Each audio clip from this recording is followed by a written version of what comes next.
ونصلي ونسلم على سيدنا ومولانا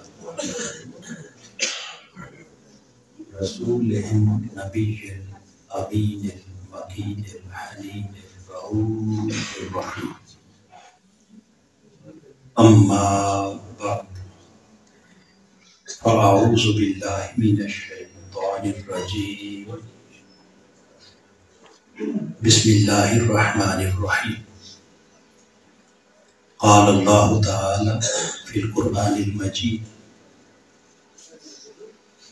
يا أيها الناس اتقوا ربكم الذي خلقكم من نفس واحدة وخلق منها زوجها. صدق الله مولانا العظيم. معزز و محتشم علماء کرام، مشائخ عظام،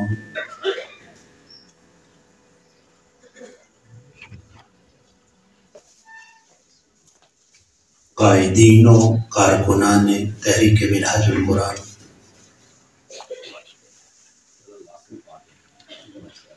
معزز مہمانان گرامی قدر اور معزز و محتشم خواتین و حضرات اور حاضرین و سامعین، اللہ رب العزت کا بے حد شکر ہے جس کی توفیق خاص سے آج ہم رمضان المبارک کی ان پرنور ساعتوں میں تحریک منہاج القرآن کے زیر اہتمام 5 روزہ دروس عرفان القرآن کی آج تیسری مقدس، مبارک اور پاکیزہ مجلس میں حاضر ہیں۔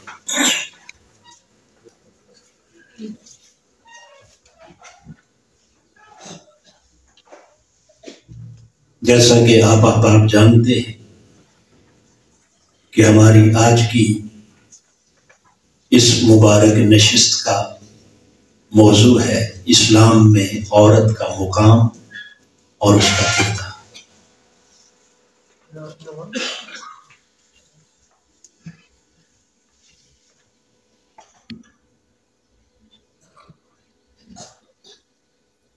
اس موضوع کے مطالعہ کے لیے اگر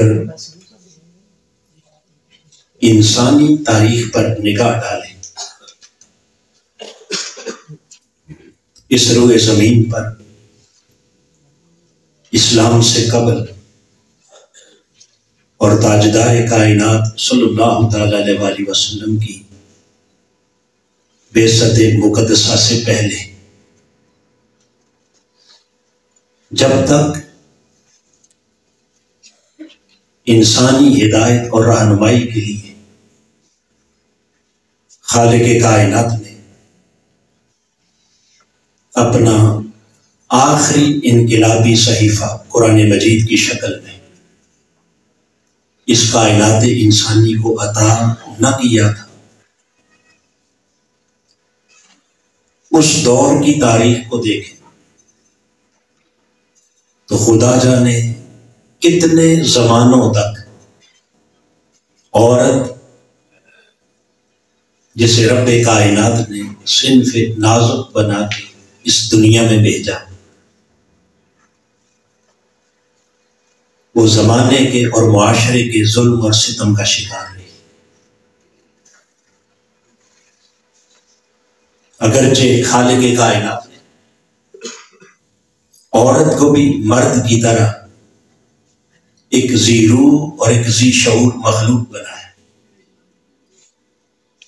مگر ایک طویل زمانے تک اس کے ساتھ جو سلوک روا رکھا گیا وہ ایک بے جان مورتی کی طرح،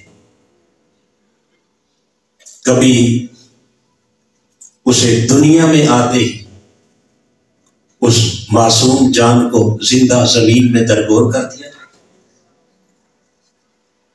کبھی اسے بے گناہ اپنے شوہر کی لاش کے ساتھ جل کے راکھ ہونا پڑتا، کہیں اسے پاؤں کی جوتی تصور کیا جاتا، کہیں اسے تمام خرابیوں کی جڑ تصور کیا جاتا، کہیں اسے ساری برائیوں کا سرچشمہ جانا جاتا۔ اور قدیم فلاسفہ میں ایسے بھی گزرے ہیں کہ جنہوں نے اسے انسان ماننے سے بھی انکار کر دیا،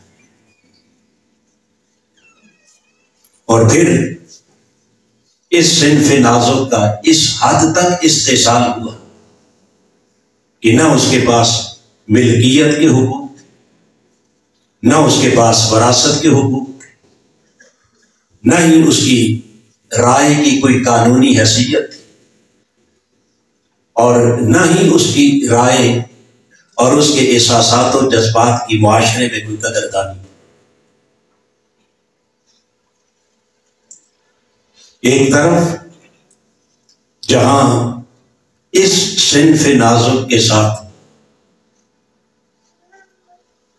ظالم سماج نے اس کے احساسات اور جذبات کا ایک طویل عرصے تک قتل عام کیا، وہیں دوسری طرف اس دور جدید کو اگر دیکھیں، آج کی ماڈرن ورلڈ کی عورت اور مغربی تہذیب سے متاثر عورت، وہ اپنے لیے کچھ ایسے مطالبات اور کچھ ایسی ڈیمانڈز اپنے اندر اس نے پیدا کر لی کہ وہ چاہتی ہے کہ اسے ایسی بے لگام آزادی دی جائے جس میں نہ کوئی شرم ہو، نہ حیا، نہ کوئی اس کے اوپر قانون ہو، نہ کوئی ضابطہ ہو، وہ جیسے چاہے اپنی زندگی بسر کرے، حتیٰ کہ میرا جسم اور میری مرضی جیسے بڑے بےہودہ اور ناروا قسم کے نعرے بھی اسی زمین کے اوپر لگائے۔ لہذا حاضرین محترم، جہاں ایک طرف دور قدیم میں یہ صنف نازک انتہائی محرومیوں کا شکار رہی، دوسری طرف اس دور جدید کے اندر ایسی آزادی کا مطالبہ کر رہی ہے کہ جس میں اس کے لیے کوئی اصول، کوئی ضابطہ اور کوئی پابندی نہ ہو۔ یہ دو انتہائیں ہیں، ایک انتہا وہ ہے کہ اسے انسان ہی نہ ماننا، اسے پاؤں کی جوتی بنا کے رکھنا، اور دوسری انتہا وہ ہے کہ وہ اپنے لیے تمام رکاوٹیں توڑ کر وہ چاہے کہ مجھے کلیتاً آزادی مل جائے۔ تو یاد رکھ لیں، ان دو انتہاؤں کے درمیان جو معتدل اور میانہ روی کا راستہ ہے، اس راستے کا نام اسلام ہے۔ تاجدار کائنات صلی اللہ تعالی علیہ وسلم نے ارشاد فرمایا، خیر الامور اوسطها، سب سے بہترین راستہ درمیانی راستہ ہے، میانہ روی۔ اور خالق کائنات نے میرے آقا کی امت کا جب تعارف کروایا تو رب کائنات نے فرمایا، اے میرے حبیب کے غلاموں، وَجَعَلْنَاكُمْ أُمَّةً وَسَطًا، کہ ہم نے آپ کو امت وسط، کیا مطلب؟ یعنی آپ کو معتدل مزاج امت بنایا، اعتدال کی راہ پر چلنے والی امت ہے۔ پتہ یہ چلا کہ اسلام کسی سطح پر بھی انتہا پسندی اور ایکسٹریمزم کو قبول نہیں کرتا، بلکہ اسلام کی تمام تعلیمات اعتدال پر مبنی۔ میانہ روی پر. یہ وجہ ہے کہ انتہا پسندی کے دونوں رجحانات، ایک طرف خواتین کے حقوق کا قتل عام اور دوسری طرف ان کی بے جا اور بے حیا آزادی کے مطالبے، یہ دونوں خلاف اسلام ہیں. اسلام ان کے درمیان اعتدال کا وہ راستہ عطا کرتا ہے کہ جس راستے پر چل کر اس صنف نازک کو شرم اور حیا کے لبادے میں اس معاشرے کا ایک عظیم رول پلے کرنے کا اسے موقع فراہم کیا تھا. خالق کائنات نے ان تمام محرومیوں کو دور کرنے کے لیے اور اس صنف نازک کو اپنے کھوئے ہوئے حقوق دلانے کے لیے اپنی آخری اور لاریب کتاب قرآن مجید اور اس قرآن مقدس کی پوری ایک سورہ ان عورتوں کو کے حقوق اور ان خواتین کے مقام و مرتبہ کو واضح کرنے کے لیے ایک طویل سورت نازل فرمائی اور اس سورت کا نام ہی رکھا سورہ النساء. اور سورہ النساء کا معنی کیا ہے؟ عورتوں سے متعلق سورت. یہاں ایک لطیف بات عرض کر دوں کہ قرآن مجید میں اللہ پاک نے النساء کے نام سے تو سورت اتاری، مگر 114 صورتوں میں الرجال کے نام سے کوئی صورت نہیں اتاری. ایسا کیوں؟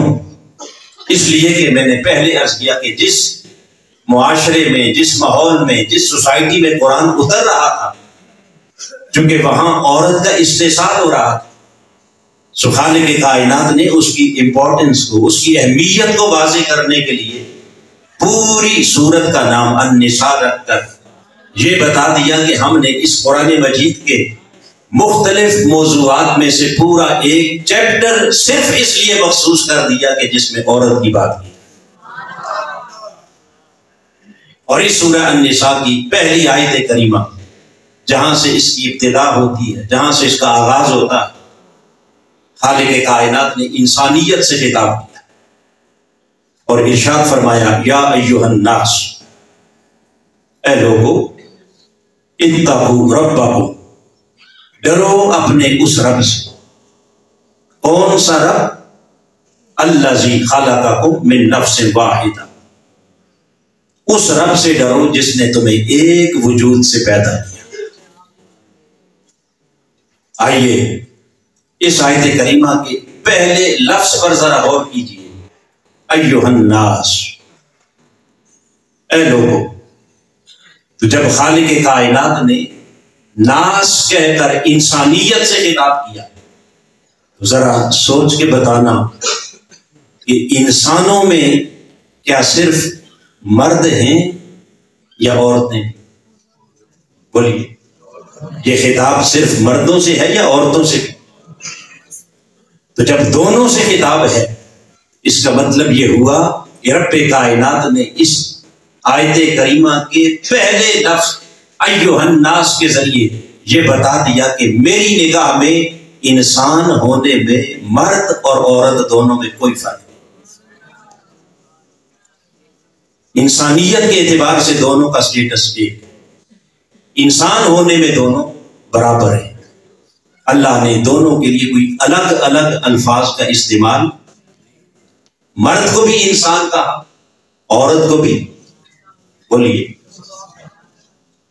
اور پھر آگے ارشاد فرمایا اس رب سے ڈرو جس نے تمہیں خلقکم من نفس واحدہ، ایک وجود سے پیدا کیا. کون سا ایک وجود؟ حضرت آدم علیہ السلام. تو جب کائنات کے سارے مرد بھی آدم سے پیدا ہوئے اور تمام عورتیں بھی اسی آدم سے پیدا ہوئی، تو من نفس واحدہ کہہ کر خالق کائنات نے فرمایا کہ اس جنسی تفاوت کو تم ایک دوسرے پر برتری کا معیار سمجھنے والوں ذرا غور تو کرو کہ ہم نے جس آدم سے مرد کو پیدا کیا اسی آدم سے ہم نے عورت کو بھی پیدا کیا. گویا تمہارا مصدر ایک، تمہارا منبع ایک، تمہارا سرچشمہ ایک، تمہاری اصل، تمہارا اوریجن ایک. تو جب ایک ہی اصل سے مرد بھی نکلے اور اسی ایک ہی اصل سے عورت کو بھی ہم نے پیدا کیا، تو پھر عورت اور مرد کے درمیان یہ فرق کیوں روا ہے؟ گویا انسان ہونے میں بھی برابر ہے اور ایک اصل ہونے میں اور ایک ہی مادہ تخلیق ہونے میں بھی دونوں، اللہ نے دونوں میں کوئی فرق نہیں رکھا. یہ تو سورہ النساء کی پہلی آیت کریمہ ہے، ورنہ قرآن مجید کے متعدد مقامات ہیں. قرآن مجید کی سورہ التین کو پڑھیں جہاں خالق کائنات نے قسمیں کھا کر فرمایا لقد خلقنا الانسان فی احسن تقویم، بے شک ہم نے انسان کو احسن تقویم، ایک حسین پیرائے میں پیدا کیا. اس کو پیدا کیا لقد خلقنا الانسان. تو جب انسان کی بات آئی تو کیا انسان صرف مرد ہے یا عورتیں بھی؟ بولیے. تو جب مرد اور عورت دونوں کو قرآن انسان کہہ رہا ہے، احسن تقویم کہہ کر خالق کائنات بتا رہا ہے کہ کائنات والوں کوئی مرد ہو یا عورت، ہم نے اسے احسن تقویم کا معنی یہ ہے کہ ہم نے حسن اور بہترین خوبصورت پیرائے کے اندر ہم نے جہاں مرد کو پیدا کیا وہاں عورت کو بھی پیدا کیا. پھر اور آگے چلیں تو قرآن مجید میں اللہ پاک نے اولاد آدم کی عزت، عظمت اور ان کے بلند مرتبہ کو بیان کرتے ہوئے ارشاد فرمایا وَلَقَدْ كَرَّمْنَا بَنِي آدم، بے شک ہم نے اولاد آدم کو بڑی عزتوں سے نوازا، انہیں تکریم عطا کی، انہیں مقام و مرتبہ عطا کیا. تو جب کرمنا، ہم نے عزتوں سے نوازا کسے؟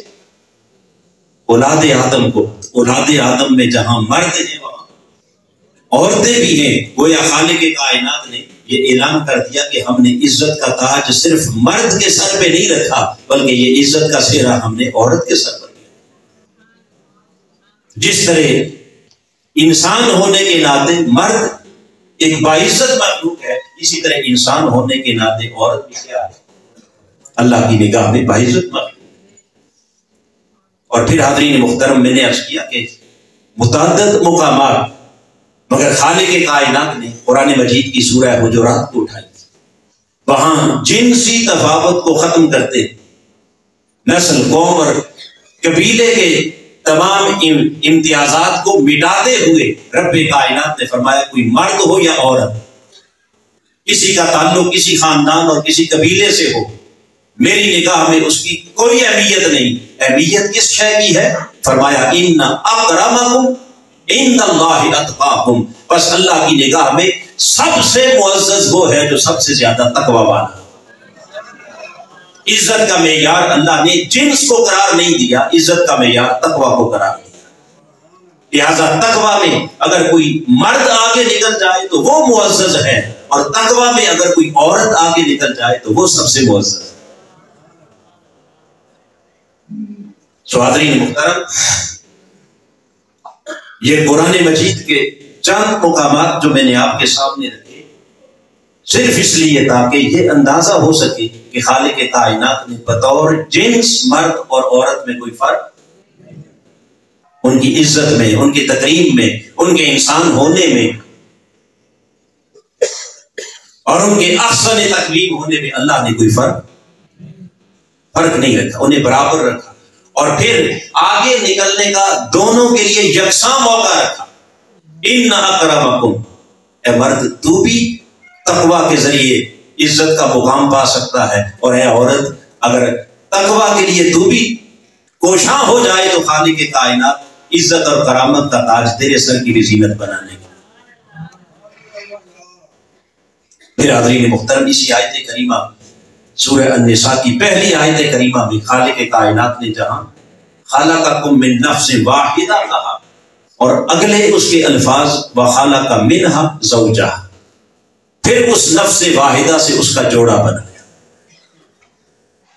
اب جو بات خاص توجہ طلب ہے وہ یہ کہ آدم علیہ السلام سے حضرت حوا کو پیدا کیا، اور یہ پہلا جوڑا اللہ نے کہاں بنایا؟ جنت۔ اور اس کے لیے لفظ استعمال کیا وَخَلَقَ مِنْهَا زَوْجَهَا، تو زوج عربی زبان کے اندر جوڑے کو کہتے ہیں۔ اب قرآن مجید کا مطالعہ کریں تو خالق کائنات نے مرد کو بھی زوج کہا، عورت کو بھی زوج کہا۔ یہ جو لوکل عربی ہے، اور جب ہم اسے اپنی اردو یا پنجابی میں اس کی ٹرانسلیشن کرتے ہیں تو ہم اس مرد عورت کے لیے لفظ استعمال کرتے ہیں نا، زوجہ۔ کیا لفظ استعمال کرتے ہیں؟ حالانکہ قرآن مجید کا مطالعہ کریں تو اللہ نے کسی ایک مقام پر بھی عورت کو زوجہ نہیں کہا، زوج کہا۔ یعنی خالق کائنات نے لفظوں میں بھی تفاوت نہیں رکھا، فرمایا مرد بھی زوج، عورت بھی زوج، مرد عورت کا زوج، عورت مرد کی زوج۔ یہ دونوں کپل ہونے کے اعتبار سے، جوڑا بنانے کے اعتبار سے اللہ پاک نے ان دونوں کو برابر اسٹیٹس ادا۔ اور پھر جہاں ان تمام جہات میں، انسان ہونے میں، زوج ہونے میں، جوڑا ہونے میں، عزت اور تکریم پانے میں اور آگے بڑھنے میں، جہاں ہر جہت میں ان دونوں کے درمیان ایک برابری کی حیثیت رکھی، وہاں پھر خالق کائنات نے ان دونوں میں سے عورت کو خاص اہمیت سے نوازا۔ اور وہ خاص اہمیت کیا ہے؟ آئیے ذرا اس کے تخلیقی پروسیس کو دیکھیں۔ آدم علیہ السلام کو کس نے بنایا؟ اونچا بولیے۔ اور پھر حضرت حوا کو کس نے بنایا؟ دونوں کا خالق ایک خدا ہے، دونوں کا خالق ایک خدا ہے، مگر دونوں کی تخلیق کا پروسیس جدا جدا ہے۔ آدم کو بنایا، فرشتوں کی ڈیوٹی لگائی، مٹی اکٹھی کرو، اس میں پانی مکس کرو، آدم کا خمیر تیار کرو، تو فرشتوں سے آدم کا خمیر تیار کروایا۔ پھر حکم دیا کہ میرے آدم کا انسانی بشری ڈھانچہ تیار کرو، تو فرشتوں نے آدم کے اس ظاہری انسانی بشری جسد کو بنایا، اور جب وہ ڈھانچہ تیار ہو گیا تو خالق کائنات نے فرمایا وَنَفَخْتُ فِيهِ مِن رُوحِي، پھر میں نے اس میں اپنی روح پھونکی اور اسے ایک زندہ انسان بنایا۔ یہ ہے حضرت آدم علیہ السلام کی تخلیق۔ مگر اسی آدم سے وَخَلَقَ مِنْهَا زَوْجَهَا، جب اس کا زوج، اس کا جوڑا حضرت حوا کی صورت میں بنانے کا وقت آیا، تو جہاں جو خاص بات عرض کرنے لگا ہوں، حوا کی تخلیق کے لیے خالق کائنات نے فرشتوں سے مٹی نہیں اکٹھی کر، حوا کا خمیر فرشتوں سے تیار نہیں کروایا، حوا کا ڈھانچہ فرشتوں سے نہیں بنوایا، بلکہ سیدنا آدم علیہ السلام آپ جنت میں آرام فرما ہیں اور حالت نیند میں ہیں کہ خالق کائنات نے اپنے آدم کے سوئے سوئے اپنا امر کون جاری کیا اور ان کی بائیں بصری سے حضرت حوا کو تخلیق کیا۔ آدم نے آنکھ کھولی تو اس کے سامنے حسین و جمیل جوڑا۔ اب جو خاص بات کہنے لگا ہوں کہ آخر یہ فرق اللہ نے کیوں روا رکھا دونوں کے بنانے میں؟ جیسے آدم کو بنایا تھا، اسی طرح حوا کی تخلیق کے لیے بھی فرشتوں کی ڈیوٹی لگائی جا سکتی، یہ سارا کام ان سے بھی کروایا جا سکتا، لیکن خالق کائنات نے ایسا کیوں نہ کیا؟ یقیناً رب کا فعل الحکیم لا یحلو عن الحکمہ، حکیم کا فعل کبھی حکمت سے خالی، اور میرے خدا سے بڑا حکیم، اس سے بڑا دانا کائنات میں کوئی نہیں ہو سکتا۔ گویا رب کائنات نے قیامت تک کائنات انسانی کو ایک میسج کنوے، ایک پیغام دیا کہ کائنات کی عورتوں، تمہیں انسان ہونے میں تو ہم نے مردوں کے برابر رکھا ہے، مگر آپ ہر جہت میں برابری کا مطالبہ نہ کرنا۔ تمہاری اہمیت یہ ہے کہ جب ہم نے حوا کو بنوایا تو رب کائنات نے یہ گوارا نہ کیا کہ اس کے خمیر کو فرشتوں کا بھی ہاتھ لگے.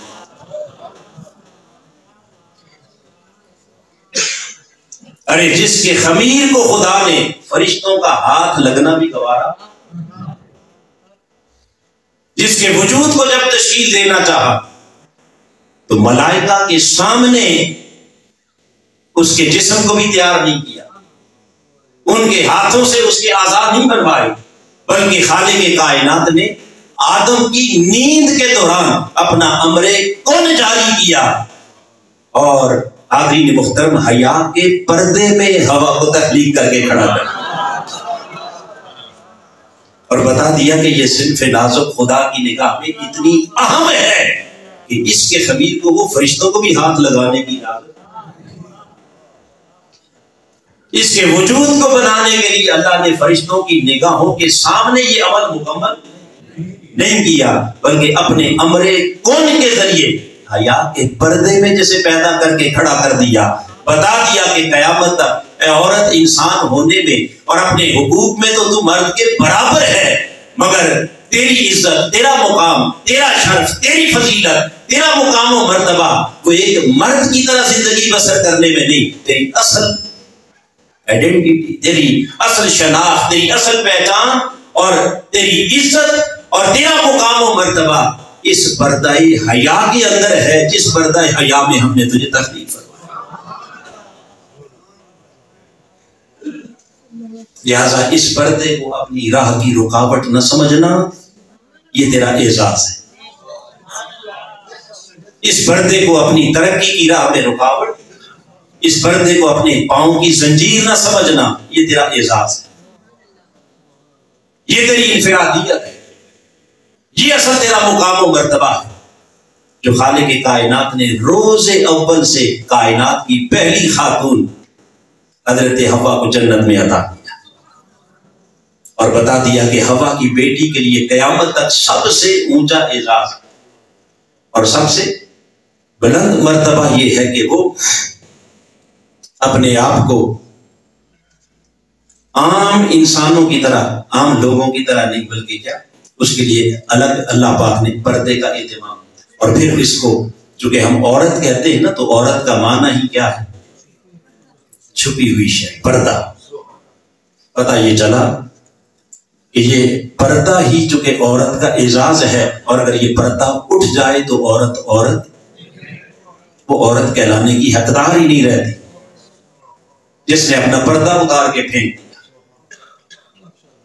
اور یہ بھی ذہن میں رکھ لیں، قرآن مجید کا مطالعہ کریں تو اس کی قرآن مجید کی سورہ احزاب اس کی آیت نمبر 58 اور 59، دو آیات میں اللہ رب العزت نے اس حقیقت کو واضح کیا کہ یہ پردہ اصلاً اعزاز کس کا ہے. یہ بات قابل غور ہے. اصلاً اعزاز بولیے، یہ ہر عورت کا نہیں، عام عورت کا نہیں، یہ اعزاز ہے، یہ انفرادیت ہے، یہ پروٹوکول ہے. اور یہ پروٹوکول سب سے پہلے اللہ نے کس کے لیے رکھا؟ قرآن کہتا ہے سب سے پہلے یہ پروٹوکول اللہ نے اپنے نبی کی ازواج کے لیے رکھا.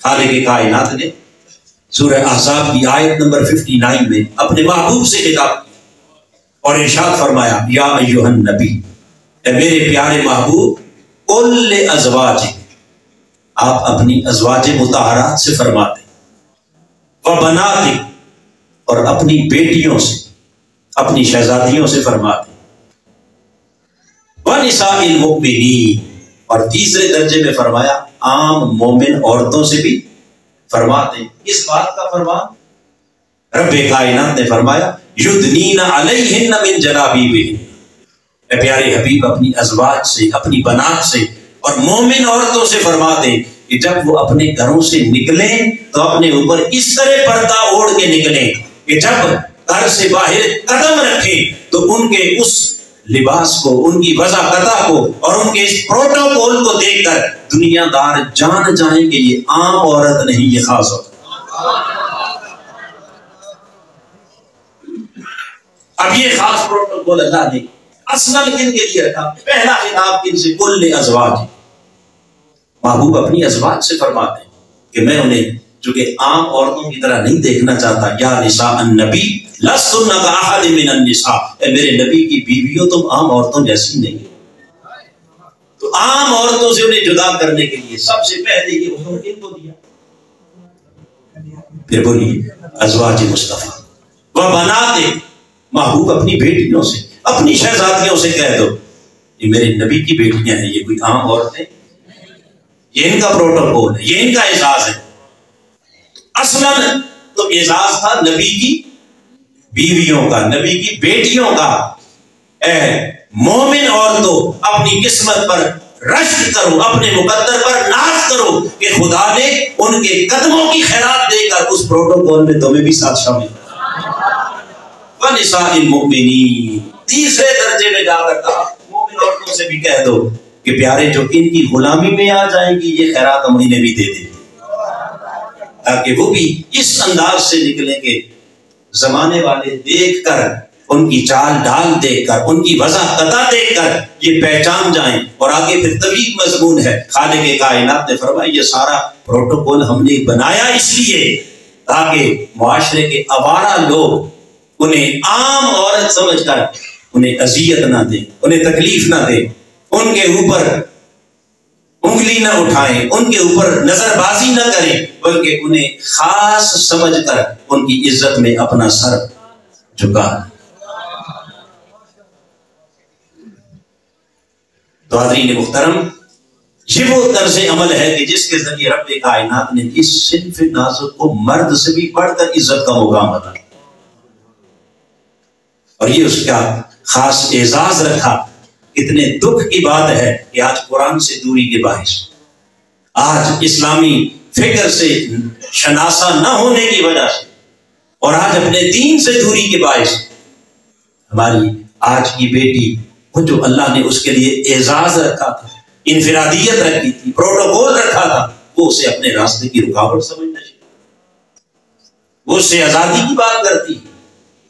حاضرین محترم، یاد رکھ لیں کہ صرف یہی نہیں بلکہ خالق کائنات نے قرآن مجید کی سورہ النور کا مطالعہ کریں تو رب کائنات نے یہاں تک عورت کا پروٹوکول رکھا کہ خالق کائنات نے قرآن پر ایمان رکھنے والے اہل ایمان سے جب خطاب کیا تو فرمایا میرے حبیب ان مومنوں سے کہہ دے کل للمؤمنین ان یغضوا من ابصارہم، اے ایمان والو، اس قرآن کو ماننے والو، تمہارے لیے حکم یہ ہے کہ جہاں بھی ہوا کی بیٹی تمہارے سامنے آ جائے، تمہارا آمنا سامنا ہو، تو میرا حکم ہے کہ اس کے پروٹوکول میں تم اپنی نگاہیں نیچی کرو،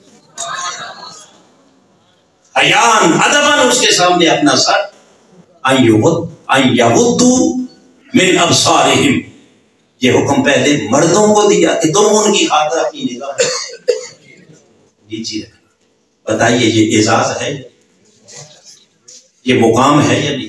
اور پھر ان عورتوں سے بھی کہا کل للمؤمنات ان یغضضن من ابصارہن، اے میرے حبیب اپنی مومن عورتوں سے بھی کہہ دو کہ وہ بھی جب مردوں کے آمنے سامنے آئیں تو اپنی نگاہیں، عورت کو نگاہ نیچی رکھنے کا حکم بعد میں دیا، مرد کو نگاہ نیچی رکھنے کا حکم بولیے پہلے دیا. اور جن ہستیوں نے اسے واقعتاً اپنا اعزاز سمجھا، آئیے اس کائنات کی سب سے عظیم عورت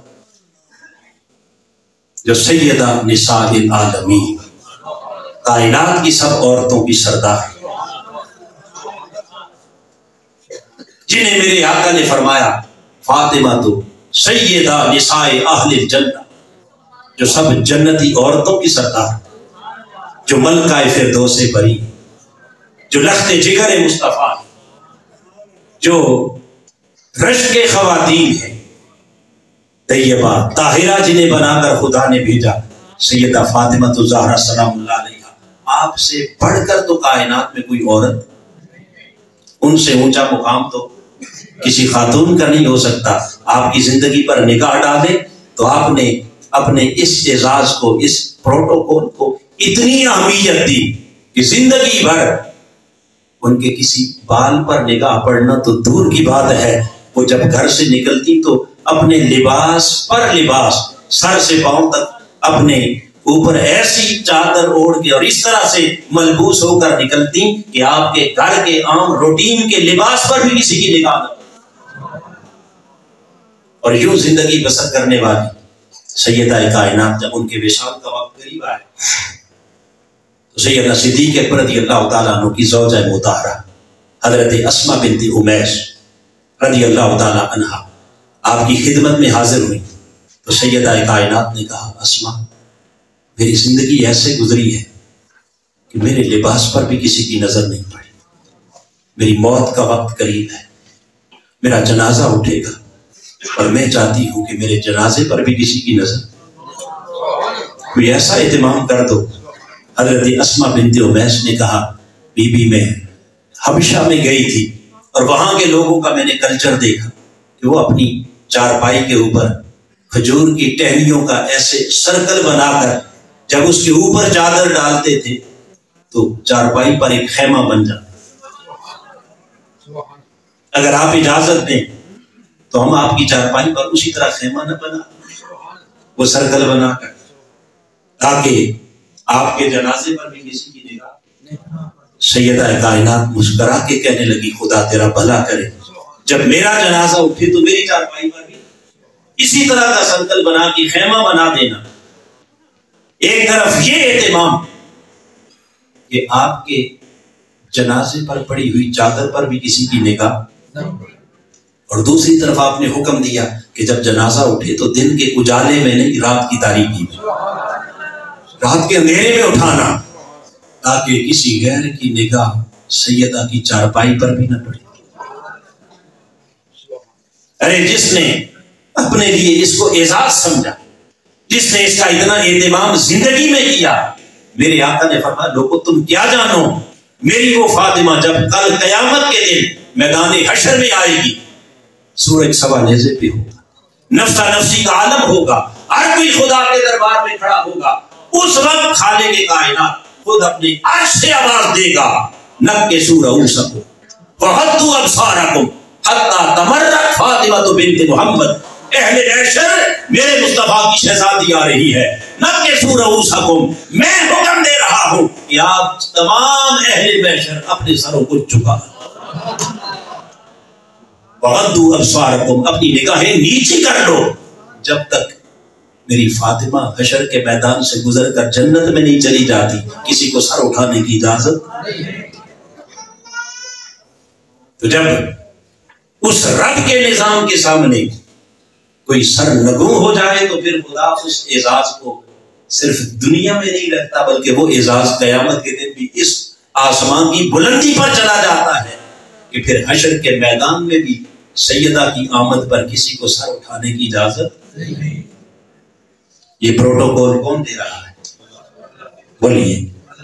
میں نے شروع میں عرض کیا، پہلے عرض کیا کہ میری بہنوں میری بیٹیوں، اس کو اپنا اعزاز سمجھنا، اسے اپنے پاؤں کی بیڑی، اسے اپنے راستے کی رکاوٹ یہ نہ سمجھنا کہ اس سے تمہاری عزت میں کمی ہوگی، بلکہ اس میں دنیا میں بھی عزت ہے اور بولیے آخرت میں بھی عزت ہے۔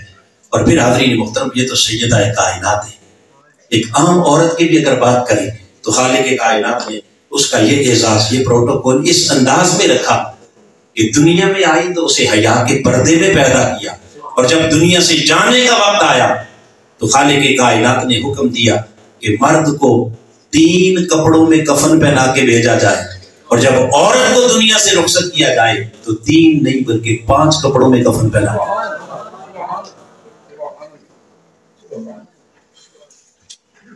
یہ اعزازی شان عطا کی۔ اور پھر اس کے ساتھ ہی آئیے ہم ذرا ان حقوق کی طرف آتے ہیں کہ جو اسلام سے پہلے عورت کو میسر نہیں تھے، اور اس قرآن نے آ کر، میرے آقا کے دین نے آ کر اس صنف نازک کو کیا کیا حقوق دیے۔ آئیے سب سے پہلے اگر کاروباری حق کی بات کریں تو اسلام سے پہلے عورت کسی شے کی مالک نہیں تھی، وہ مملوک تھی، وہ مرد کے رحم و کرم پر تھی، اسے کسی شے کی ملکیت کا کوئی اختیار اختیار نہیں تھا، مرد جہاں چاہتا کبھی اس کو جوئے میں گروی رکھ دیتا، کبھی چاہتا اسے پھینک دیتا، کبھی چاہتا اسے زندہ چلا دیتا، یعنی جس حال میں بھی رکھتا وہ اپنے حق کا مطالبہ خالق کائنات کے قرآن نے پہلی مرتبہ آ کر اس بات کا اعلان کیا، للرجال نصیب مما اکتسبوا وللنساء نصیب مما اکتسبنا، فرمایا اس دنیا میں کسب معاش کا حق جیسے ہم نے مردوں کو عطا کیا، اسی طرح کسب معاش کا حق ہم نے عورتوں کو عطا کیا۔ کمائی کا، بزنس کا حق مرد کے ساتھ ساتھ عورت کو بھی تفویض کیا گیا، کس کی طرف سے؟ رب کائنات۔ اور مما اکتسبوا و مما اکتسبنا، اس اکتساب سے مراد ائمہ مفسرین نے دونوں مرادیں لی ہیں، یعنی دنیا کی کمائی بھی ہے اور آخرت کی کمائی بھی ہے، اعمال کی کمائی بھی ہے اور دنیا کے مال کی کمائی بھی ہے، دونوں کو اللہ نے یکساں موقع دیے ہیں کہ مرد بھی کما سکتا ہے، عورت بھی۔ بولیے یہ رائٹ فرسٹ ٹائم کس نے دیا؟ رب کائنات کے قرآن نے۔ پھر اس سے آگے چلیں تو صرف کاروباری حق نہیں بلکہ رب کا قرآن اس عورت کو ریاستی امور کے اندر بھی حق دے رہا، رائے دہی کا حق دے رہا۔ اسلام سے پہلے اس عورت کی رائے کی کوئی اہمیت جسے پوچھتا کوئی نہ تھا، رب کائنات نے اسے اتنا عظیم اور اتنا بلند مقام عطا کیا کہ ریاستی امور کے اندر بھی اسے مجلس شورا کا، پارلیمنٹ کا ممبر ہونے کا شرف اسلام نے عطا۔ سیدنا فاروق اعظم رضی اللہ تعالیٰ عنہ کا زمانہ خلافت ہے، آپ کی پارلیمنٹ کا اجلاس ہے، آپ اس میں عورتوں کے حق مار کو طے کر رہے ہیں، اور ایک تجویز خلیفہ امیر المؤمنین کی طرف سے لائی گئی کہ عورتوں کے لیے حق مار کی ایک لمٹ مقرر کر دی جائے تاکہ لوگ غیر ضروری اس پہ اسراف نہ کریں۔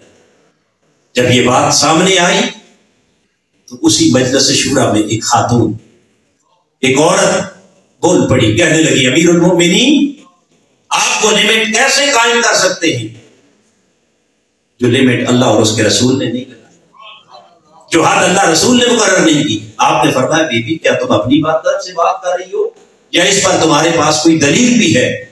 اس پر اس خاتون نے عرض کی کہ جی ہاں امیر المؤمنین میرے پاس اس پر قرآن مجید کی دلیل ہے، کیونکہ خالق کائنات نے اسی سورہ النساء میں فرمایا وَآتَيْتُمْ إِحْدَاهُنَّ قِنْطَارًا، اگر تم عورتوں کو مہر کی شکل میں ڈھیروں مال اور دولت بھی دے چکو تو جب جدائی کا وقت آئے تو اسے کوئی شے بھی واپس نہ دے۔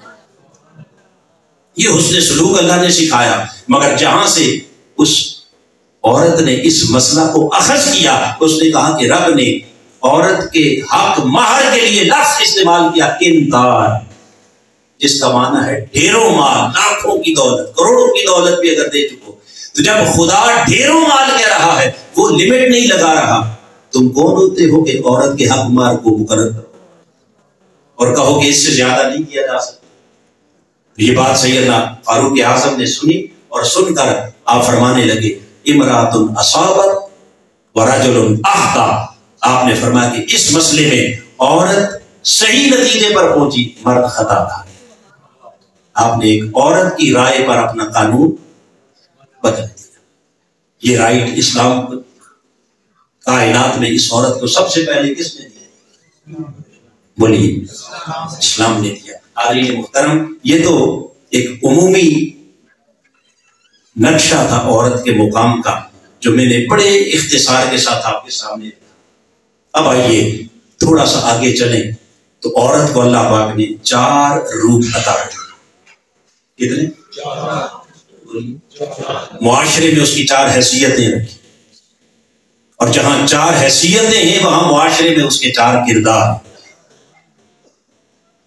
وہ حیثیتیں کیا ہیں اور وہ کردار کیا ہیں؟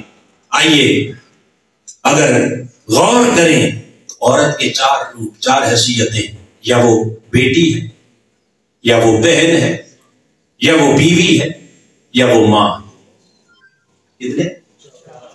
بیٹی ہے، بہن ہے، بیوی ہے اور بولیے یہ اس کے 4 مختلف حیثیتیں ہیں، اور ان 4 حیثیتوں میں اس کے 4 مختلف کردار ہیں۔ سب سے پہلے اگر بطور بیٹی لے لیں تو چونکہ ہر عورت اپنی قوم کی بیٹی ہے، خواہ وہ بہن ہے، خواہ وہ بیوی ہے، خواہ وہ ماں ہے، قوم کی کیا ہے؟ بولیے۔ تو آئیے پہلے بیٹی کے کردار کو لے لیں تو ذرا میری آج کی بہنیں، بیٹیاں اس پر غور کریں کہ اسلام سے پہلے بطور بیٹی اس کی حیثیت کیا ہے۔ یہ وہی بیٹی ہے کہ جو دنیا میں آتی، اس کا ظالم باپ اپنے ہاتھوں اس کو زندہ زمین میں درگور کرتا ہے، اور یہ زندہ زمین میں درگور کرنے کے واقعات صرف قصے کہانیاں نہیں، قرآن مجید کی سورہ النحل اس کی آیت نمبر 58 کو اٹھائیے۔ خالق کائنات نے فرمایا وَإِذَا بُشِّرَ أَحَدُهُم بِالْأُنثىٰ ظَلَّ وَجْهُهُ مُسْوَدًّا۔ ارے وہ معاشرہ ذرا یاد تو کرو کہ جہاں کسی شخص کو جب بتایا جاتا کہ تیرے ہاں بیٹی پیدا ہونے والی ہے، تو بیٹی کی پیدائش کی خبر سن کر قرآن کہتا ہے ظَلَّ وَجْهُهُ مُسْوَدًّا، اس کا چہرہ سیاہ ہو جاتا، اس کے چہرے پر سیاہی پھر جاتی، وَهُوَ كَظِيمٌ، اور وہ اندر ہی اندر غصے سے بھر جاتا۔ یعنی بیٹی اس قدر قابل نفرت شے تھی۔ اور پھر جب وہ بیٹی پیدا ہو جاتی، اگلے لفظ قرآن کے بڑے قابل غور ہیں۔ وہ شخص اپنے اندر پلاننگ کرتا، سوچتا، وہ کہتا اَيُمْسِكُهُ عَلَىٰ هُونٍ أَوْ يَدُسُّهُ فِي التُّرَابِ، پھر وہ سوچتا کہ کیا کروں، یا تو اس کو اپنے پاس رہنے دوں عَلَىٰ هُونٍ، معاذ اللہ، ذلت کے ساتھ، رسوائی کے ساتھ، اور سر نیچا کر کے اپنی زندگی بسر کر لوں، او یدسہ فی التراب، یا اپنی عزت بچانے کے لیے اسے زندہ زمین میں درگور کر۔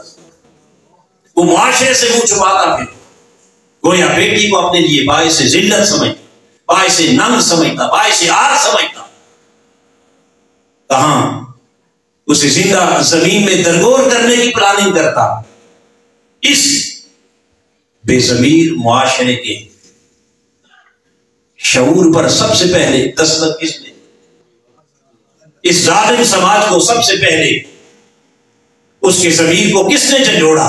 آئیے خالق کائنات کا قرآن کہتا ہے وَإِذَا الْمَوْءُودَةُ سُئِلَتْ بِأَيِّ ذَنبٍ قُتِلَتْ، یہ کہہ کر خالق کائنات نے انسانیت کے ضمیر کو جھنجھوڑا کہ ظالم انسان اس عورت کو اپنے لیے باعث ننگ، باعث شرم، باعث عار سمجھنے والے اور اسے زندہ درگور کرنے والے، ڈر اس وقت سے جب اس بیٹی کو ہم زندہ اٹھائیں گے اور پھر اسے اٹھا کر پوچھیں گے بِأَيِّ ذَنبٍ قُتِلَتْ، اے بیٹی بتا تجھے کس جرم کی پاداش میں زندہ درگور کیا، بتا اس دن اپنے خدا کی بارگاہ میں کیا جواب دے گا۔ اس انسانی ضمیر کو اس قرآن سے پہلے کسی نے ایسے نہیں جھنجھوڑا۔ اس بیٹی کے مقام کا تحفظ اس قرآن سے پہلے کسی اور نے، یہ مقام کس نے عطا کیا؟ اور پھر یہ تو قرآن مجید کی کا ایک مقام ہے، آگے چلیں تو خالق کائنات نے اسی قرآن کی سورہ الفرقان کے اندر جہاں ارشاد فرمایا من ازواجنا وذریاتنا قرۃ اعین کہہ کر خالق کائنات نے فرمایا لوگوں یہ بیٹی قابل نفرت شے نہیں، یہ کوئی حقیر شے نہیں، یہ بیٹی تمہارے لیے کوئی بے عزتی کا باعث نہیں، بلکہ قرۃ اعین کہہ کر خالق کائنات نے فرمایا اس بیٹی کو ہم نے تمہاری آنکھوں کی ٹھنڈک بنایا، اس بیٹی کو تمہاری آنکھوں کی ٹھنڈک بنایا۔ صحیح مسلم کو اٹھا دے، حضرت انس بن مالک رضی اللہ تعالیٰ حدیث کے راوی ہیں، میرے آقا نے فرمایا جس نے 2 بیٹیوں کی پرورش کی، جس نے 2 بیٹیوں کی پرورش کی، انہیں پالا پوسا، جوان کیا، تعلیم دی، تربیت کی، اور پھر انہیں نکاح کر کے اپنے گھر رخصت کر دیا، میرے آقا نے فرمایا وہ قیامت کے دن میرے ساتھ ایسے ہوگا جیسے یہ 2 انگلیاں۔ وہ اللہ کے حبیب نے بتا دیا کہ یہ تمہارے لیے ذلت رسوائی کا باعث نہیں، یہ تو تمہارے لیے حصول جنت کی کا باعث ہے۔ ایک صحابی رسول کھڑے ہو گئے، عرض کیا یا رسول اللہ میرے پاس تو ایک ہی بیٹی ہے، آپ نے تو شرط لگائی 2 بیٹیوں کی، کیا ایک بیٹی پر بھی کوئی اجر ہے؟ میرے آقا نے فرمایا ہاں، جس کے دل میں یہ آرزو ہوگی کہ میں 2 بیٹیوں کی پرورش کروں، جس کی خواہش ہوگی کہ میں 2 بیٹیوں کی اچھی پرورش کروں، مگر اسے رب نے دی ایک بیٹی ہے، میں محمد اعلان کر رہا ہوں کہ اگر وہ ایک بیٹی کی بھی پرورش کرے گا اسے بھی قیامت کے دن اپنے ساتھ رکھے۔ گویا تاجدار کائنات اپنے اس فرمان اقدس کے ذریعے اپنی امت کو موٹیویٹ کر رہے ہیں، حضور موٹیویشن دے رہے ہیں کہ یہ قابل نفرت شے، یہ قابل محبت شے ہے، اس سے تو تمہارے لیے جنت کا راستہ آسان کر دیا جاتا ہے۔ حاضرین محترم، اللہ کے حبیب وہ تو اسے جنت میں جانے کا باعث قرار دیں، اور کتنے دکھ کی بات ہے کہ اس نبی کا کلمہ پڑھنے والا مسلمان، وہ تو چلے دور جاہلیت کی بات تھی نا، اسلام سے پہلے کی بات تھی، آج اپنے آپ کو مسلمان کہلانے والا اس مسلمان کے گھر بیٹی پیدا ہو، اگر اس کے چہرے پر خوشی کے آثار نہ ہو، اس کے چہرے پر اگر پریشانی آ جائے، اس کی ہوائیاں اڑ جائیں، تو اس کا مطلب یہ ہے کہ اس نے نہ دین کو سمجھا، نہ قرآن کو سمجھا، اور نہ ہی تاجدار کائنات کی سنت اور سیرت کو سمجھا۔ وہ کیسا مسلمان ہے؟ حضرت امام جعفر الصادق رضی اللہ تعالی آپ ارشاد فرماتے ہیں البنون نعمت والبنات رحمہ، آپ نے فرمایا بیٹے اللہ کی نعمت ہیں اور بیٹیاں خدا کی رحمت۔ جہاں بیٹے خدا کی نعمتیں ہیں وہاں بیٹیاں رب ذوالجلال کی طرف سے تمہارے لیے کیا ہے؟ اللہ کی طرف سے رحمت ہے۔ حاضرین محترم، یہ تو مقام ہے، یہ تو وہ مرتبہ ہے جو اس قرآن نے، جو اسلام نے عورت کو بحیثیت بیٹی دیا، اور پھر بحیثیت بیٹی رب کائنات کا قرآن اسے کون کون سا حق دے رہا ہے۔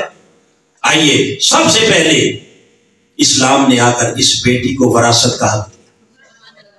اسلام سے پہلے اس بیٹی کے لیے وراثت کا کوئی حق، باپ فوت ہو جاتا، بیٹا ہر شے پر قابض ہو جاتا، اور پھر بیٹی کو حق دینا تو دور کی بات ہے، اور اس قرآن سے پہلے جو طاقتور بیٹا ہوتا وہ اس شوہر کی بیوی کو بھی حق دینے کے لیے تیار ہے، بیٹی کو حق دینے ہر شے پر خود قابض ہوتا، اور ستم والائے ستم یہ کہ وہ اپنی بہن کا بھی مالک بن جاتا، ماں کا بھی مالک بن جاتا، یہاں تک کہ اپنی سوتیلی ماؤں کے ساتھ خود نکاح بھی کر لیتا، اور جدھر چاہتا جس کے نکاح میں چاہتا ان کو جبرن دے دیتا۔ رب کائنات کے قرآن نے پہلی مرتبہ آ کر بیٹے کے ساتھ بیٹی کو بھی حق دیا، اور ارشاد فرمایا للرجال نصیب مما ترک الوالدان والاقربون وللنساء نصیب مما ترک الوالدان والاقربون، فرمایا جس طرح باپ کے چھوڑے ہوئے ترکہ میں سے بیٹوں کا حق ہے، اسی طرح باپ کی چھوڑی ہوئی وراثت میں سے بیٹیوں کا بھی حق ہم نے مقرر کر دیا۔ مما قل او کثر، وہ چھوڑا ہوا مال، مال وراثت تھوڑا ہو یا زیادہ ہو، اور اس تھوڑے اور زیادہ کی تفسیر میں ائمہ مفسرین نے بیان کیا کہ اگر وہ گھر کے اندر سوئی دھاگا بھی ہے، استعمال کے برتن بھی ہیں، وہ بھی مال وراثت ہے، اور اس مال وراثت کے اندر بھی بیٹوں کے ساتھ بیٹیاں بھی برابر کی، یعنی برابر کی شریک سے مراد وہ جو حصہ قرآن نے رکھا ہے، للذکر مثل حظ الانثیین، بیٹے کا 2 گنا اور بیٹی کا 1 گنا رکھا ہے، مگر اسے اس وراثت کے حق سے کوئی محروم نہیں کر سکتا، اس لیے کہ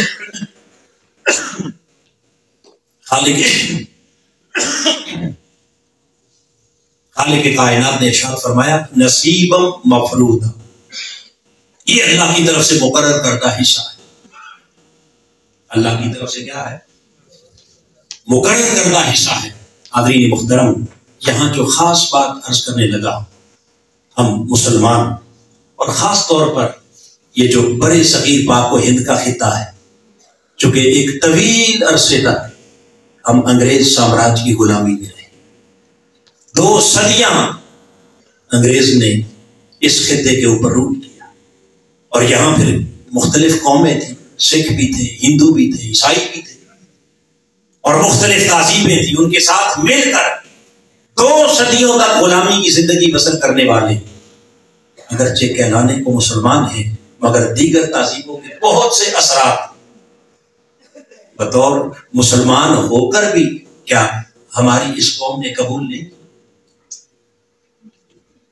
کیا کیا خرابیاں جو دیگر اقوام سے اس امت مسلمہ کے اندر، اس خطے کے اندر آ گئی، اگر ان کا آپ جائزہ لیں، ان میں سے ایک خرابی بیٹی کو وراثت سے بولیے محروم کرنا۔ بیٹی کی وراثت کی بات آئے باپ بھائی کھڑے ہو جائیں گے کہ ہم نے آپ کو پڑھایا لکھایا نہیں، آپ کے اوپر اتنا خرچ کیا، آپ کی شادی کی، اس شادی میں ہم نے آپ کو اتنے لاکھوں کا جہیز دیا، ہم نے اتنا کچھ کیا، پھر بھی ابھی بھی تو وراثت کا مطالبہ کرتی ہو۔ ارے لوگوں یاد رکھ لو کہ یہ جو کچھ آپ نے کیا بطور باپ یا بطور بھائی کے، تو یاد رکھ لے اس بیٹی کو پڑھانا لکھانا، تعلیم تربیت اور اس کا نکاح، یہ سب آپ کے اوپر شرعی ذمہ داریاں تھی، فرائض ادا کیے ہیں، بیٹی پر احسان نہیں۔ اور رہ گیا رخصتی کے وقت اگر آپ نے جہیز دیا تو وہ جہیز اللہ رسول نے آپ پر فرض تو نہیں کیا، وہ آپ نے اپنی مرضی سے دیا، اپنی جھوٹی انا کے لیے، اپنی جھوٹی عزت کے لیے دیا، اور اس رسم کو آپ نے از خود اپنے اوپر سوار کیا۔ خدا اور مصطفیٰ نے تو یہ رسم تمہارے اوپر فرض، یہ تمہارا ثوابدیدی اختیار ہے کہ بیٹی کو رخصت کرتے ہوئے اپنی حیثیت کے مطابق اگر آپ اس کو کچھ تحفے تحائف دیتے ہیں تو یہ اس پر احسان بولیے نہیں ہے۔ لہٰذا اسے احسان بنا کر اس کا شریعت کا دیا ہوا، قرآن کا دیا ہوا حق یہ کہنا کہ تو وراثت میں کوئی حق نہیں رہا، فرمایا نصیبا مفروضا، یہ اللہ کا مقرر کردہ حصہ ہے، اور قیامت تک کائنات میں کسی انسان کو اللہ کے مقرر کردہ حصے کو بدلنے کی اجازت نہیں۔ لہٰذا آئیے یہ جو بے جا قسم کی بوجھ ہم نے اپنے سر کے اوپر ڈال لی، یعنی کس قدر ظلم کی انتہا ہے کہ جو چیز اللہ نے فرض نہیں کی وہ ہم نے اپنے اوپر فرض کر لی، اور اس کا ستم یہ ہوا کہ بیٹی بوڑھی ہو رہی ہے، اس کے بعد سفید ہو رہے ہیں، مگر باپ کے پاس جب تک لاکھوں جہیز دینے کے لیے نہیں، وہ اس وقت تک بیٹی کو رخصت نہیں کر سکتی۔ یہ ظلم ہے۔ ارے یہ جہیز اللہ نے فرض، اپنی حیثیت ہے، جتنا آپ کر سکتے ہیں یہ اس کے ساتھ حسن معاملہ ہے کہ اسے اچھے طریقے سے رخصت کریں، مگر لاکھوں جمع کرنے کی انتظار میں اس کی عمر کو نہ گزاریں۔ اور رہ گئی وراثت، تو وراثت میں مما اللہ او کاسرا، تمہارے گھر پہ جو کچھ پیچھے بچتا ہے اس پہ اللہ پاک نے اس بیٹی کا حق رکھا ہے، حصہ رکھا ہے، اور اس حصے سے اسے کوئی محروم نہیں کر سکتا۔ ایک حق تو قرآن نے یہ دیا بطور بیٹی کے، پھر دوسرا حق شادی سے پہلے اس کی رائے کا حق۔ اسلام سے پہلے کون پوچھتا تھا؟ کون اس بیٹی سے رائے لیتا تھا؟ وہ باپ اور بھائیوں کی جاگیر سمجھی جاتی تھی، جس کے ساتھ جہاں چاہتے جبرن نکاح کر دیتے، بیچ ڈالتے۔ مگر اسلام نے پہلی مرتبہ آ کر عورت کو یہ حق دیا کہ اس کو نکاح سے پہلے جب وہ بالغ ہو جائے تو اس کی رائے لی جائے۔ اس کی تاجدار کائنات کی سنت کو اگر دیکھیں تو میرے آقا نے اپنی شہزادی سیدہ کائنات کا جب نکاح کیا، فاطمہ الزہرا سلام اللہ علیہا، حالانکہ ان کا رشتہ خود خدا نے عرش پر طے کیا اور فرمایا حبیب یہ رشتہ عرش پر طے ہم نے کیا ہے، فرش پر اعلان آپ فرما۔ مگر اس کے باوجود میرے آقا نے جب اپنی شہزادی کو رخصت کرنا چاہا تو حضور نے سیدہ کو مخاطب کر کے فرمایا اما تردینی، اے میری فاطمہ کیا تم مجھ سے اس بات پر راضی نہیں؟ انی زوجتک اقدم امتی سلامن واکثرہم علما واعظمہم حلما، اے بیٹی کیا راضی نہیں کہ میں نے تیرا نکاح ایک ایسے شخص سے کیا ہے جو میری امت میں اسلام میں سب سے پہلے ہے، واکثرہم علما، میری امت میں علم میں سب سے بڑھ کر ہے، واعظمہم حلما، اور جو اپنے حلم اور بردباری میں میری امت میں سب سے اعلیٰ ہے۔ اب اس روایت کے پہلے دو لفظ اما تردینی، کیا تو اس پر راضی نہیں؟ حالانکہ فیصلہ کس کا ہے؟ خدا کا۔ نکاح کرنے والے مصطفیٰ ہیں، اور خدا اور مصطفیٰ کے فیصلے پر کون راضی نہیں ہو سکتا؟ مگر حضور کا پھر پوچھنا کہ بیٹی راضی نہیں، یہ لفظ قیامت تک امت کی رہنمائی کر رہے ہیں کہ میرے غلاموں جب بیٹیوں کو رخصت کرنے لگو تو ایسے نہیں، جبرن نہیں، سر پہ دروغہ بن کے ان سے سائن نہ کرواؤ، انہیں تھپڑ مار کر ان سے قبول نہ کرواؤ، بلکہ اماتر دینی کے لفظ بتا رہے ہیں کہ قیامت تک جب اس بیٹی کو رخصت کرنے لگو تو پہلے اس کی مرضی بھی تو پوچھو، اس کی رائے بھی تو، یہ حق کس نے دیا؟ حاضرین محترم، یہ وہ حقوق ہیں جو بطور بیٹی اسلام نے ادا کیے ہیں۔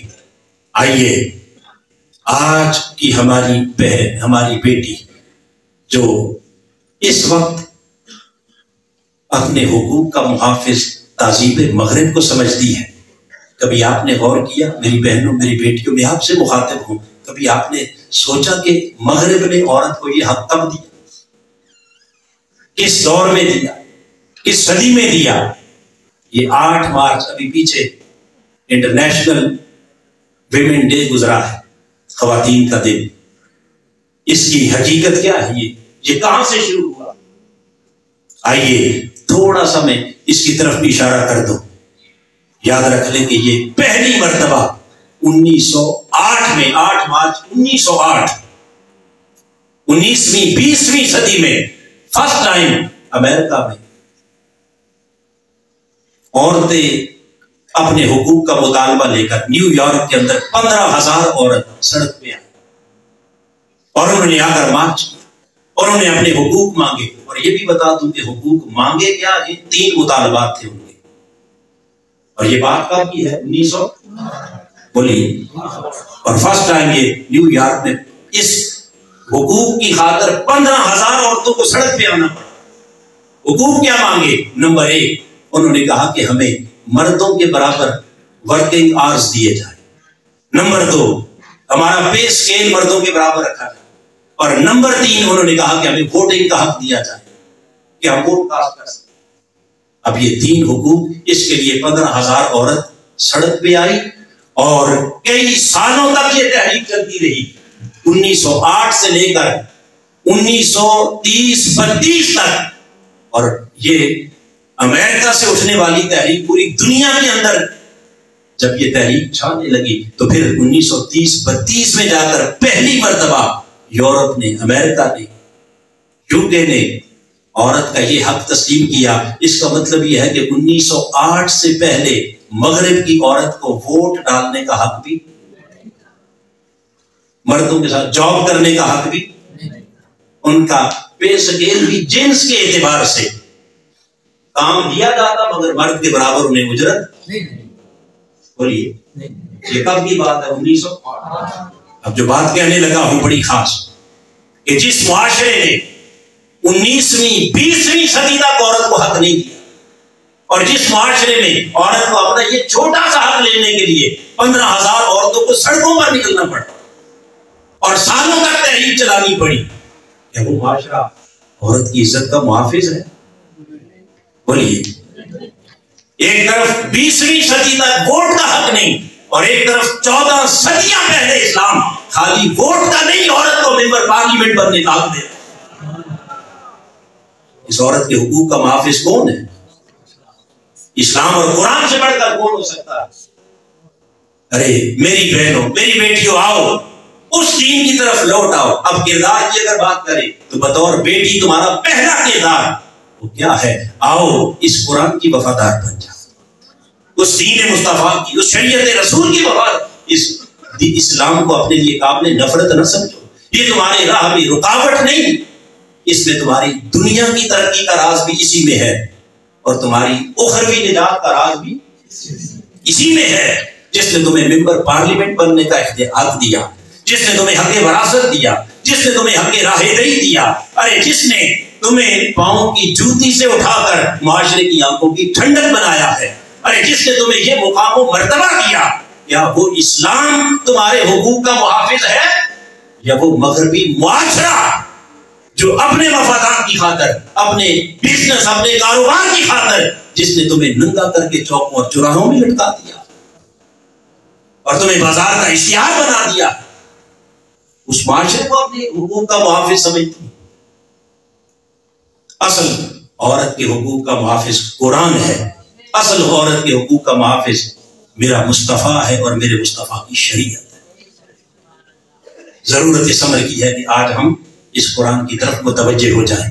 حاضرین محترم، یہ تو صرف ایک کردار میں نے آپ کے سامنے عرض کیا بطور بیٹی کے، پھر اگر بطور بہن کے لیں تو اللہ کے حبیب نے اتنی عزت افزائی کی دین اسلام کے اندر بطور بہن عورت کی۔ میرے آقا نے فرمایا، جو یہ جامع ترمذی کی حدیث عرض کر رہا ہوں، حضور نے فرمایا جو 2 بہنوں کی کفالت کرے گا اسے بھی جنت کی ضمانت ہے۔ اور میرے آقا کی سگی بہن نہیں تھی، رضائی بہن حلیمہ سعدیہ کی بیٹی حضرت شیمہ حضور کے پاس آئی تو میرے آقا نے ان کے احترام میں اپنی چادر بچھا۔ یہ بہن کو عزت کس نے دی؟ اسی اسلام نے دی۔ اور پھر بطور بہن اگر کردار کی بات کریں تو آئیے بہن کے طور پر ایک مسلم بہن کا کردار کیا ہے، اس کی سب سے اونچی مثال ذرا میدان کربلا میں دیکھیں۔ نواسہ رسول، امام عالی مقام، جب اقامت دین کی جد و جہد میں نکلے اور اس راستے میں مصائب آئے، آلام آئے، اور ان دکھوں اور تکلیفوں کی گڑی میں آپ کے ساتھ شانہ بشانہ آپ کی بہن حضرت سیدہ زینب کھڑی، اپنے نونہال، اپنے لخت جگر اپنے بھائی کے قدموں پر قربان کیے جا رہے ہیں۔ یہ کردار ہے اسلام کے اندر ایک بہن کا۔ اور پھر حاضرین محترم، اس سے آگے میں دو جملے اگلے 2 کرداروں پر بھی، حالانکہ وہ پورا ایک سبجیکٹ ہے، بطور بیوی اس کا مقام کیا ہے اور اس کا کردار کیا ہے، بطور ماں اس کا مقام کیا ہے اور اس کا کردار کیا ہے، مگر چونکہ ہمارے پاس وقت بڑا مختصر ہوتا ہے لہذا 2 جملے بطور بیوی کے۔ اگر میاں بیوی کے رشتے کو دیکھیں تو خالق کائنات نے سورہ الروم میں فرمایا وَمِنْ آیَاتِهِ أَنْ خَلَقَ لَكُم مِّنْ أَنفُسِكُمْ أَزْوَاجًا۔ یہ اللہ کی نشانیوں میں سے ایک بڑی نشانی ہے کہ اللہ نے تمہیں میاں بیوی کے رشتے کے اندر باندھ دیا۔ یہ رشتہ اللہ کی نشانیوں میں سے لِتَسْكُنُوا إِلَيْهَا، خالق کائنات نے فرمایا یہ رشتہ ہم نے بنایا اس لیے لِتَسْكُنُوا إِلَيْهَا، تاکہ اس رشتے میں مرد عورت کے لیے باعث سکون بن جائے، عورت مرد کے لیے باعث سکون۔ آقا علیہ السلام نے حدیث پاک میں ارشاد فرمایا الدنیا مرہ، آقا علیہ السلام نے فرمایا کہ الدنیا متاع، یہ دنیا ایک متاع ہے، اگر دنیا متاع ہے تو وہ خیر المتاع المرأۃ الصالحہ۔ حضور نے فرمایا کہ اس دنیا کی بہترین متاع یعنی سب سے بہترین دولت نیک بیوی ہے۔ اگر کسی کو میسر آ جائے تو یہ دنیا کی سب سے بہترین دولت ہے، اسے حضور نے قرار دیا۔ اور صحیح بخاری میں آقا علیہ السلام نے فرمایا جو اپنے ہاتھ سے اپنی بیوی کے منہ میں ایک لقمہ ڈالتا ہے خدا اسے ایک صدقے کا اجر عطا کرتا ہے۔ یہ مقام بطور بیوی کے اسلام نے عورت کو دیا، اور پھر اس کا کردار یہ رکھا، فرمایا ہن لباس لکم وانتم لباس لہن، تمہیں اپنے مرد کا اللہ نے لباس بنایا اور مرد کو عورت کا لباس بنایا ہے۔ گویا مرد اپنی عورت کے عیبوں پر پردہ ڈالنے والا، اس کی کمزوریوں کو چھپانے والا، اس کو پروٹیکٹ کرنے والا اور اس کا محافظ بنایا، اور عورت کو بطور لباس اپنے مرد کی کمزوریوں پر پردہ ڈالنے والا اور اپنے مرد کو پروٹیکشن دینے والی، اپنے مرد کو ہر قسم کی تکلیف سے بچانے والی بنایا۔ یہ دونوں کا کردار قرآن نے اس انداز سے بیان کیا۔ حاضرین محترم، آئیے ہم اپنے اندر جان کے بطور مرد بھی دیکھیں کہ کیا میں یہ کردار، قرآن کا دیا ہوا کردار اپنی بیوی کے لیے ادا کر رہا، اور ہر عورت اپنے اندر جان کے دیکھے کہ قرآن کا دیا ہوا یہ کردار میں اپنے مرد کے لیے ادا کر رہی ہوں۔ اگر دونوں اپنا کردار ادا کرنے لگ جائیں تو یقیناً یہ معاشرہ اسی دنیا میں آپ کے لیے جنت بن جائے۔ اور پھر 2 جملے آخری کردار پر اگر کہوں تو اسلام نے چوتھی حیثیت اس کو ماں کی دی، اور ماں کی حیثیت دے کر میرے آقا نے فرمایا اس کا مقام اتنا اونچا ہے کہ تمہاری جنت اللہ نے اس ماں کے قدموں میں رکھ دی۔ ان الجنت تحت اقدام الامہات۔ بس اسی ایک حدیث کے اندر اس عورت کا مقام بھی ہے، اور اسی ایک حدیث کے اندر اس عورت کا کردار بھی ہے۔ مقام یہ ہے کہ بیٹو بیٹیوں تمہاری جنت تمہاری ماں کے قدموں میں ہے، اور کردار یہ ہے کہ اللہ کے حبیب نے فرمایا اے ماں، رب نے چونکہ جنت تیرے قدموں میں رکھی ہے لہٰذا تو چاہے تو اپنی اولاد کو جنت لے جائے، چاہے تو اپنی اولاد کو دوزخ لے جائے۔ یعنی تیری اچھی تعلیم ہوگی، اچھی تربیت، کیونکہ سب سے پہلی تربیت کا وہ ماں کی گود ہے۔ تو اگر ماں سنور جائے تو اولاد خود بخود سنور جاتی ہے۔ ماں سنور جائے تو پورا معاشرہ، ایک مرد سنورے تو ایک شخصیت سنورتی ہے، اور ایک عورت سنورے تو پورا معاشرہ سنور جاتا ہے۔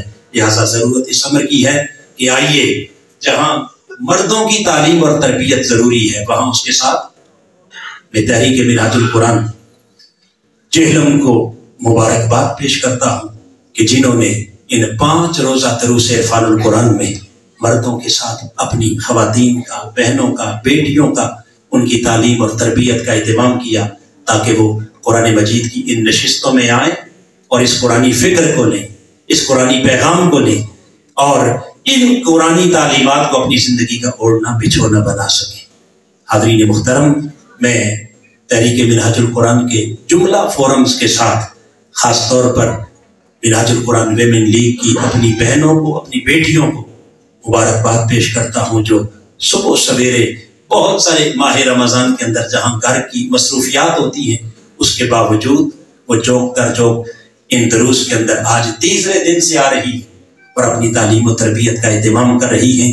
یہ 5 دن یہ تو جہلم کی سطح پر آپ کی تعلیم و تربیت کا یہ ارینج تحریک منہاج القرآن نے کیا، مگر میں اپنی بات ختم کرتے ہوئے آئیے اس سے بڑا اہتمام 5 دن کے لیے نہیں بلکہ 10 دن کے لیے منہاج القرآن کے مرکز پر اس قرآنی فکر کو لینے کے لیے، قرآنی تربیت کو لینے کے لیے، اصلاح احوال کے لیے، اپنی شخصیت کو سنوارنے کے لیے کتنے 10 دن کا تمہیں موقع دیا جا رہا ہے۔ اور وہ 10 دن کہاں؟ قدوۃ الاولیاء، شہزادہ غوث الورا سیدنا طاہر علاء الدین کی روحانی سائے میں، جہاں اس قرآنی فکر سے آپ کو شناسا کرنے کے لیے ہمارے جیسے بے علم اور بے عمل لوگ نہیں ہوں گے، خود جو کمزور اور ناتواں ہیں وہ نہیں، بلکہ اس قرآنی فکر کو آپ تک پہنچانے کے لیے خود اس صدی کے مجدد حضور شیخ الاسلام آپ کو اس قرآن کی فکر سے شناسا کریں گے۔ کتنے دن؟ بولیے، آپ خود اپنی براہ راست تربیت فرمائیں گے۔ آئیے ان 10 دنوں کے لیے میرے بھائی بھی، میری بہنیں بھی، بیٹے بھی، بیٹیاں بھی، بزرگ بھی، مائیں بھی اپنی رجسٹریشن آج ہی کروا لیں اس اعتکاف کے لیے، تاکہ 10 دن بیٹھ کر، یہ تو آپ کو یوں سمجھ لیں کہ ایک جھلک دیگ میں سے ایک چاول چکھا ہے آپ نے ان 5 دنوں میں، تو ابھی پوری دیگ پیچھے جو پڑی ہے، اب اس سے استفادہ کرنے کے لیے آئیے 10 دن اس اعتکاف کے اندر بھی شامل ہوں۔ خالق کائنات اپنے محبوب کا صدقہ اس قرآن کی فکر پر ہمیں عمل پیرا ہو کر اور اپنے مقام و مرتبہ کو سمجھ کر اپنا کردار ادا کرنے کی توفیق عطا فرمائے۔ آمین۔ وما علینا الا البلاغ۔